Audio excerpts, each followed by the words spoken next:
नमस्कार, जय हिंद दोस्तों। आए हो मेरे सारे शेर भाई, बिल्कुल ही बढ़िया हूँ। आप सोच रहे होगे कि मुझे क्या हुआ। एक्चुअली मैंने धर्मेंद्र सर की एक मूवी देख ली थी, थोड़े से कैरेक्टर में चला गया और 50 रुपया कट ओवर एक्टिंग के वजह। तो दोस्तों आज है दिन टर्बो न्यूज का।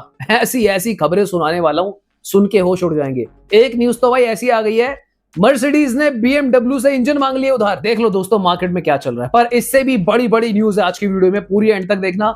कार बाइंग टिप्स तो दूंगा ही, साथ ही मैं आपको बहुत इंटरेस्टिंग फैक्ट्स बताने वाला हूं। Let's go. सो दोस्तों सबसे बड़ी खबर आ रही है महिंद्रा की तरफ से। फ्लेक्स फ्यूल कार पे महिंद्रा काम कर रहे हैं। E85 तक ये जो कार है चलने वाली है। मतलब ये करा महिंद्रा ने बिल्कुल भाई बढ़िया काम। अब मुझे ये न्यूज सुनकर थोड़ी सी हंसी भी आई और अच्छा भी लगा। अच्छा इसीलिए लगा कि महिंद्रा पहल दिखा रहे हैं, आगे बढ़ के काम कर रहे हैं।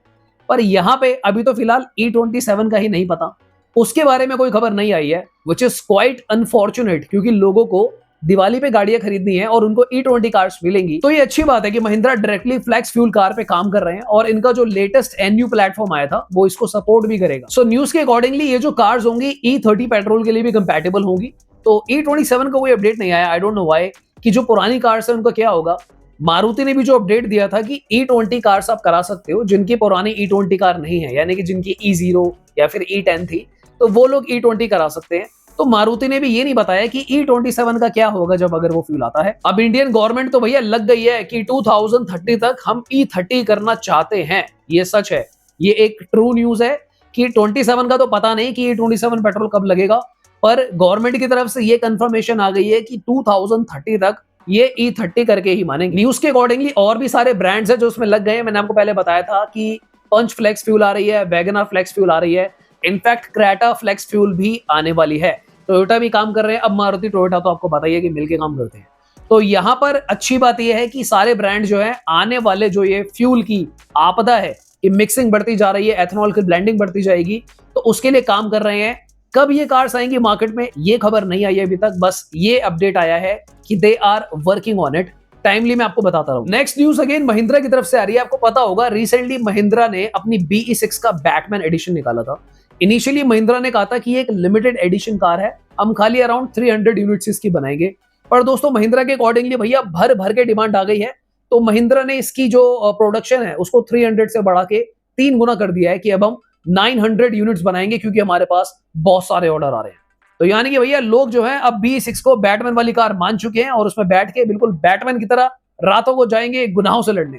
नहीं अब गुनाहों से लड़े या ना लड़े, पैसे लगाएंगे तो मजे तो लेंगे रात को। वैसे कमेंट करके बताओ कि ये जो BE6 बैटमैन एडिशन है आपको सच में बैटमैन एडिशन जैसा लग रहा है, या फिर थोड़ा आसपास तो लग ही रहा है, या फिर नहीं लग रहा है। नेक्स्ट दोस्तों लग्जरी कार मार्केट में तहलका मच गया जब ये न्यूज सुनने को आई कि मर्सिडीज ने BMW से इंजन सप्लाई की डिमांड कर ली। अब आप भी सोच रहे होगे कि भाई ये कैसे हो सकता है, ये तो दोनों कॉम्पिटिटर है, बिल्कुल टाटा महिंद्रा वाली बात हो गई। तो ऐसे कैसे मर्सिडीज ने BMW के इंजन मांग लिए। तो BMW का B48 आता है जो कि आई थिंक 2 लीटर का 4 सिलेंडर इंजन है। अब ये जो इंजन है ऑलरेडी BS7 कंप्लाइंट है। सो मुझे ऐसा लगता है कि मर्सिडीज जो है ज्यादा R&D में पैसा लगाना नहीं चाह रहे। उन्होंने सोचा कि हम BS7 पे काम करेंगे, नए इंजन बनाएंगे या कुछ चेंजेस करेंगे। मे बी ये उनको इजी लगा या फिर सस्ता लगा कि BMW के पास ऑलरेडी BS7 कंप्लाइंट इंजन है, तो वही मांग लेते हैं। अब हालांकि BMW ने हाँ करी या नहीं ये अभी तक नहीं पता चला है। BMW के पास मौका है कि maybe they are able to crush Mercedes, पर मुझे ऐसा लगता है कि अगर BMW ने मना कर दिया so Mercedes may be will go to some other company, किसी और से मांगेंगे या फिर खुद ही पैसा लगा लेंगे। पैसे की कमी थोड़ी है मर्सिडीज वालों के पास। नेक्स्ट बात कर लेते हैं Hyundai Venue नेक्स्ट जेन की। वेन्यू एक ऐसी कार है जो काफी ज्यादा पोटेंशियल रखती है ब्रेजा नेक्सॉन 3XO को दबाने की या फिर उनसे कंपीट करने की। इनफैक्ट अभी भी जब लोग इंतजार कर रहे हैं कि वेन्यू नेक्स्ट जेन आएगी, पुरानी वेन्यू भी आराम से 10,000 यूनिट के आसपास बिक रही है और नॉर्मल केसेस में ये 12-13 हजार आराम से महीने की बिकती। So no doubt Hyundai Venue काफी ज्यादा कॉम्पिटिटिव SUV है और ये काफी ज्यादा प्रीमियम और क्लासी भी लगती है। मतलब ऐसा कोई चुपती नहीं है, ये एक परफेक्ट कार है जो देखने में हर एंगल से बढ़िया लगती है। इसकी fit and finish, customer service, parts की availability, affordability, long term maintenance सब कुछ बढ़िया है। एक कमी थी वेन्यू के अंदर जो अक्सर लोगों ने मुझे कमेंट में भी बोली और मुझे भी थोड़ा सा लगता है कि ब्रेजा नेक्सॉन 3XO के आसपास जब खड़ी होती थी थोड़ी सी छोटी लगती थी देखने में। पर इस चीज को फिक्स करने के लिए Hyundai Venue का नेक्स्ट जनरेशन ला रहा है। नेक्स्ट जनरेशन में क्या होता है दोस्तों, कार पूरी चेंज हो जाती है। ऐसा कुछ नहीं है कि फ्रंट में वो ग्रिल लगा देंगे, साइड में कुछ एक्सेसरी लगा देंगे। ये कंप्लीटली चेंज डिजाइन होता है जहां पे आपको कार बिल्कुल नई लगेगी देखने में। मुझे 3 दिन पहले एक कमेंट आया था जहां पर एक शख्स ने मुझे ये लिखा कि यार मैंने वेन्यू ले ली है और मुझे पता चला 3-4 दिन बाद कि वेन्यू का नेक्स्ट जन आ रहा है। तो अब मैं भी क्या रिप्लाई करता यार, मैंने सच बताऊं तो इग्नोर ही कर दिया, क्योंकि अगर मैं उसको बताता कि यार थोड़े रुक जाते हो, ऐसा हो जाता वैसा हो जाता, तो शायद उन भाई को और बुरा लगता। इसीलिए मैं आप लोगों से रिक्वेस्ट करके चलता हूं कि चैनल को सब्सक्राइब करके रखो और बेल नोटिफिकेशन को ऑन कर लो ताकि टाइमली सारी अपडेट्स आपको मिलती रहे। अगर हम बात करें वेन्यू नेक्स्ट जेन के लॉन्च की दोस्तों, तो अक्टूबर 2025 में ये कार लॉन्च होने वाली है, पॉसिबली सेकंड वीक यानी कि 15 तारीख से लेकर 25 के बीच में कभी भी लॉन्च हो सकती है। अगर हम बात करें इस कार के प्राइसिंग की, तो जो ऑलरेडी करंट वेन्यू का प्राइस आता है उसके आसपास ही रहेगा। सुनने को यह आ रहा है कि शायद Hyundai इसका जो प्राइस है 15 से 25 हजार रुपए के बीच के आसपास बढ़ा सकता है। उसका रीजन ये है, बहुत सिंपल है यार, नेक्स्ट जेन आती है तो थोड़ा सा प्राइस बढ़ता है, फीचर्स भी बढ़ेंगे, कलर ऑप्शंस भी बढ़ेंगे और काफी सारे चेंजेस Hyundai इसमें करने वाले हैं। लेटेस्ट जो स्पाई शॉट आया है उसके अकॉर्डिंगली इसके अंदर भी अब ड्यूअल कनेक्टेड स्क्रीन आ गई है, यानी कि जैसे वो देखने में बड़ा बड़ा सेटअप लगता है, कहीं ना कहीं देखने में ये कार आपको जो है सेल्टोस सोनेट जैसी वाइब इंटीरियर में देने वाली है। एग्जैक्टली सेम थीम नहीं होगी, पर वही जो ड्यूअल कनेक्टेड स्क्रीन होती है ऐसा कुछ आपको देखने को मिलेगा। यहाँ पर Hyundai ने इनफैक्ट इस स्क्रीन सेटअप को नाम भी दिया है, which is dual कर्विलीनियर screen setup. बड़ा सोचकर ही नाम रखा है।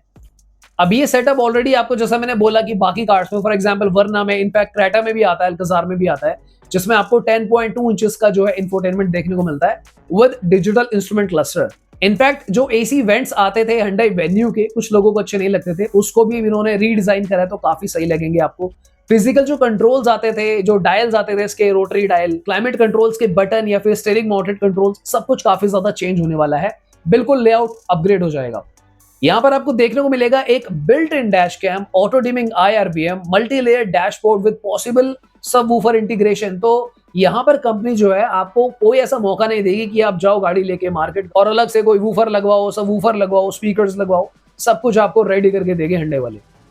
दोस्तों इनफैक्ट ये भी सुनने को आ रहा है कि वेन्यू के लिए Hyundai ने एक न्यू स्टीयरिंग व्हील बनाया है जो अभी तक इनकी किसी भी कार में नहीं है। सो लेट्स सी ये कैसा लगेगा, क्योंकि स्टीयरिंग लुक से काफी ज्यादा इंटीरियर में लुक बढ़ती है और घटती भी है। अगर हम बाकी फीचर्स की बात करें तो ventilated seats, wireless charging, panoramic sunroof, air purifier, ADAS level 2, leatherette upholstery seat, ambient lighting, आलू ले लो, भिंडी ले लो, प्याज ले लो, electronic driver seat, rear AC vents भी देखने को मिलेंगे।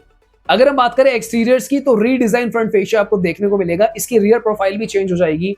सारा LED सेटअप यहाँ पे आ जाएगा, चाहे LED प्रोजेक्टर हो, LED फॉग लैंप्स हो, LED turn indicator, rear tail lamp, सब कुछ रीडिजाइंड होगा और नया होगा। न्यू एलॉय व्हील्स के डिजाइन आपको देखने को मिलने वाले हैं जो कि टक्कर देके मारेंगे ब्रेजा, सोन एंड नेक्सॉन सबको। आई मीन नॉट लिटरली टक्कर, कंपटीशन वाइज, सेल्स वाइज टक्कर देके मारेंगे। दोस्तों अगर हम बात करें इंजन ऑप्शंस की, तो यहाँ पे थोड़ी सी आपको डिसअपॉइंटमेंट होगी, क्योंकि कई लोगों ने ऐसी उम्मीद रखी थी कि Hyundai वेन्यू नेक्स्ट जेन में शायद 1.5 लीटर का इंजन आ जाए क्रेटा वाला, जैसा कि ब्रेजा में आता है, जो विटारा में मिलता है, बट ऐसा कोई भी अपडेट Hyundai ने नहीं दिया है। तो यानी कि अगर हम इंजन ऑप्शंस की बात करें तो आपको 1.2 लीटर 4 सिलेंडर जो मिलता है natural aspirated, 1 litre turbo 3 cylinder और साथ ही में 1.5 डीजल इंजन देखने को मिलने वाला है। सो कंपनी ने इंजन में कोई रीट्यूनिंग नहीं करी है, कोई नया अपडेट नहीं है। इनफैक्ट CNG का भी कोई अपडेट नहीं दिया। मुझे ऐसा लगता है कहीं ना कहीं Hyundai वेन्यू में CNG देनी चाहिए, क्योंकि Hyundai के पास ड्यूअल सिलेंडर CNG है। आई डोंट नो कि ये लोग क्या कर रहे हैं, क्यों CNG नहीं दे रहे। शायद में भी इसलिए नहीं दे रहे कि अगर इन्होंने CNG दे दी तो इनकी डीजल की सेल भी इंपैक्ट हो सकती है। काफी सारे लोग इसलिए भी डीजल लेते हैं क्योंकि उनको ज्यादा माइलेज चाहिए, जो पेट्रोल में अक्सर नहीं आ पा रही। 15 से 24 अक्टूबर 2025 के बीच का टाइमलाइन है जब ये कार लॉन्च होगी। दोस्तों वेन्यू का ये पहला मेजर अपग्रेड है, यानी कि जो फर्स्ट वेन्यू आई थी उसके बाद फेसलिफ्ट आया। So for the very first time ये जो है परमानेंटली चेंज होने वाली है, which will be next generation venue. So Hyundai Extra का प्रो पैक लॉन्च हुआ है, जो एक एक्सेसरी पैक का नाम है, और ये आपको 7.98 लाख यानी कि ऑलमोस्ट 8 लाख रुपए के आसपास जो है कार मिलेगी, जिसमें प्रो पैक होगा। यानी कि आपको एक्स्ट्रा पे 5,000 रुपए एक्स्ट्रा देने होंगे कुछ सेलेक्टेड ट्रिम्स पे, कुछ सेलेक्टेड वेरिएंट्स पे, जहां पे आपको कुछ एक्स्ट्रा एक्सेसरीज मिलेंगी। फॉर एग्जाम्पल एक व्हील आर्क क्लैडिंग मिलेगी जो कि थोड़ा सा रगेड लुक यहाँ पे ऐड करेगा। एक साइड गार्निश मिलेगी जो कि ग्रे कलर की होगी, और यहाँ पे एक न्यू कलर ऐड करा जाएगा which is Titan grey matte colour option. अब यहाँ पर अगर हम बात करें डैश कैम की, तो ये आपको SX ऑप्शनल ऑटोमेटिक से ही देखने को मिलेगा एक्स्ट्रा के अंदर। पहले ये खाली SX टेक और SX कनेक्ट में आता था, और अब आपको ये SX ऑप्शनल में भी देखने को मिलने वाला है। अब ये जो प्रो पैक है, इसको स्टार्टिंग प्राइस जो है, मैंने बोला कम से कम भी आपको S+ MT लेनी पड़ेगी, वहां से देखने को मिलेगा, या फिर अगर आप SX ऑप्शनल नाइट एडिशन भी लेते हो AMT, वहां पर भी ये अवेलेबल है। इसके अलावा कोई और खास चेंजेस नहीं है। ऐसा कुछ नहीं है कि कोई नया इंजन आ रहा हो, तो इंजन वही है, ड्यूल सिलेंडर सीएनजी अवेलेबल है और कोई एक्स्ट्रा मैकेनिकल चेंजेस कंपनी ने नहीं करे हैं। तो बताओ भाई क्या लोगे एक्स्ट्रा का प्रो पैक? कोई अगर डाउट या क्वेश्चन हो आप कमेंट करके पूछ सकते हैं, हम उसको आंसर करेंगे डेफिनेटली। दोस्तों आने वाले दिनों में बहुत इंपॉर्टेंट न्यूज एंड खबर मैं आप लोगों को देने वाला हूं, क्योंकि काफी सारे चेंजेस होने वाले हैं। जीएसटी 2.0 के अकॉर्डिंगली जितना मैंने न्यूज डाली थी, रेट कम होने चाहिए कार के, because this is the fact, अगर जीएसटी कम किया जा रहा है। पर अब कहानी में ट्विस्ट ऐसा चल रहा है, क्योंकि मैंने न्यूज़पेपर में भी चेक किया है, जो खबरें आ रही हैं टीवी वगैरह पे भी, वो ये आ रही है कि बीच में कुछ ना कुछ घपला सिस्टम हो रहा है और शायद कार के प्राइसेस में भी ना कम हो।